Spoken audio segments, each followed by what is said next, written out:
Hello, this is Charles Jacobs reporting from Wunrock, northeastern South Sudan. We saw and heard incredibly painful stories. I'm sending photos of these. These people have been taken from their villages up as much as 20 years ago, and have been serving Arab masters in northern Sudan, and also they have been serving Darfuri masters. That's a complicated story.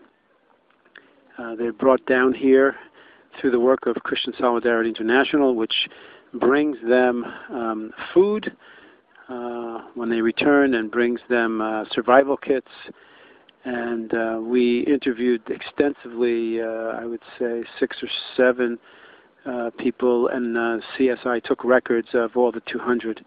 I talked to people who were generally mutilated, who were forcibly converted to Islam, who were beaten and have scars, who were branded, and who were raped by several members of the master's family. And I spoke to one man who, as he put it, was used as a woman by his master, who then insisted that he call him father.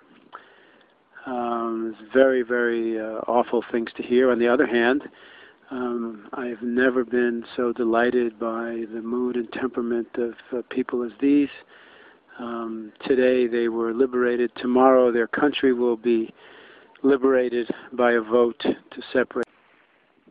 At the first slave redemption, slave liberation operation that we attended this trip, I witnessed about 200 slaves sitting under a tree awaiting the arrival of Christian Solidarity International.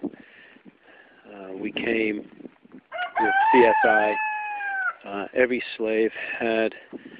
returned slave had a form to fill out. They were checked pretty thoroughly by the staff. Each slave was photographed. Each slave was identified photographically along with the documentation. I interviewed the following sorts of cases. A woman who was taken when she was 5, a little girl taken when she was 5 in a raid on her village, witnessed in front of her eyes, her relative slaughtered with machetes, taken north, used as a domestic servant until she was 13, and then she was given to her master's 3 brothers who perpetually raped her. I saw a man whose eye was gouged out because he and his 3 fellows, who were slave goat herds, had lost some goats or cows of the master. 3 of the other ones were killed with machetes in front of him. He started to cry. They said, "Stop crying." He could not stop crying, and they said, "We'll give you something to cry for," and they gouged out his eye. And we interviewed him, and we have pictures. Another woman who looked morose told us that she was genitally mutilated so that she could become a clean Muslim woman. She was forcibly converted to Islam. On a personal note, although the stories were horrific, and in fact these people face hardships still because it's an extremely poor country, and they come back, and many of these former slaves were either too young or were born in the north.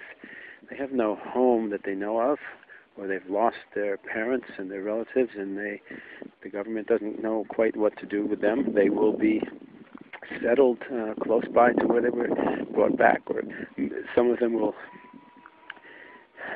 seek their relatives and they will return.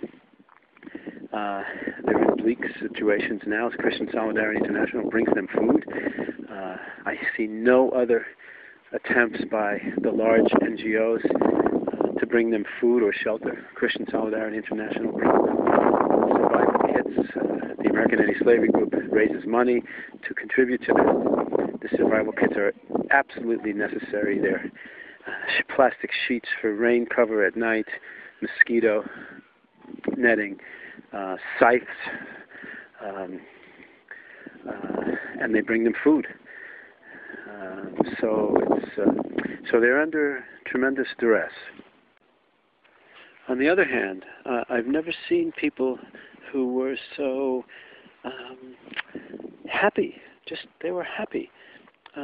They were smiling, and I had the best time. I had the best time sitting with the children, the boys and the girls, and taking their pictures on a digital camera, and then showing them their faces. And they just were bubbling and delighted and shocked. And I could have spent all day doing this. In fact, I spent half the day doing that. And it was so joyous. And when I think of neurotic America, and I think of all of us shopping in malls, we have much more than what we need, and we worry that we're missing something that these people have. Perhaps it's the simplicity, perhaps the simplicity of life, when you have nothing and you finally get something. But even without getting much at all, without getting anything, these people have a kind of a happiness, I think, that is fetching. It is so delightful. And so, even though it's a sad thing to hear their stories, it is also not depressing to be here. And in fact, quite the opposite.